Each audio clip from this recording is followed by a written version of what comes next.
so it's something we're really interested in doing. You meant Yes. do a dog run? Yes. For this side? What about the villa? That's an acre and a half. Why are they thinking of putting the money into making another one?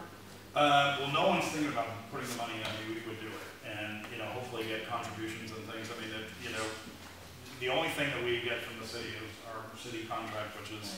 But I'm wondering why you want to do it if you have the big one up there. We need it Well, for our dogs. yeah, I'll tell you, we do need it for our dogs. We need it for the shelter. Well, here's the thing. No exercise area for Well, our no, dogs. then that's a different issue. Yeah. But let me tell you, we were reasonably smart about it in that we did talk to the powers that be, particularly about the Villa Park, about could we have a designated time in the morning to take our dogs up there. The only problem with our dogs is, and again, because of the strain intake, it sometimes, and I think it's Superior, correct me if I'm wrong, it does take time to do an assessment on a dog. What we don't want to have happen, because we have liability, is we take a dog up there that's not quite ready, and it has a problem with another dog. So what we first said to them is, hey, look, could you give us a time very early in the morning that we could have it for an hour in essence, and get our dogs out there and get them exercise. And we realized that probably can't happen because then they couldn't tell people, I'm sorry, you can't bring your dog, because then you have a whole other problem at 5 in the morning or whatever time it is. So that's when we said, hey, well, why don't we at least help our dogs by potentially doing an area over there, but also making it available to the community at times that our dogs, let's say, weren't being exercised. And so that's what we're looking at, if we can, and at least make use of some of this land before, if it's just going to sit here for a year or two. So, Bill? Yes. So that's something that sounds really feasible. But in the meantime, the dogs that you do have that are adoptable, and I emailed this to Sandra, I think it's a great idea if you let them go up there, put neon tags on them, so people can see. They'll see them out of the kennel environment. It's a great way to get them adopted.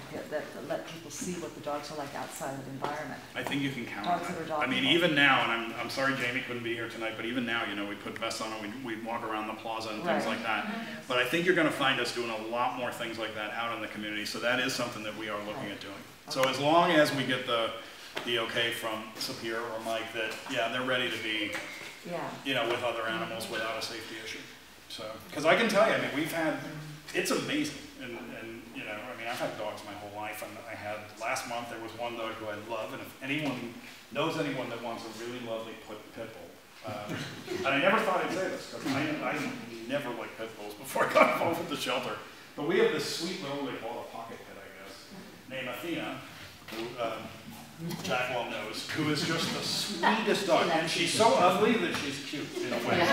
But we try and bring her over to the office all the time, but I was looking out the window of the office one day, and she is perched on the fence, like a bird trying to get to the other side. Now, who would have, you couldn't even bet, I never would have thought a dog could climb like that and do that. We had another dog just a couple weeks ago who did the same thing, got into another dog's pen and attacked the dog. So I can tell you, there's a lot of interesting little things we deal with there over at our shelter, but again, I think, and Sapir, if you want to add anything, having Mike and Sapir and Trish King involved in some of the behavioral issues has just been great. And I don't know if any of the volunteers who were there at the training session last week want to say anything, but I thought I was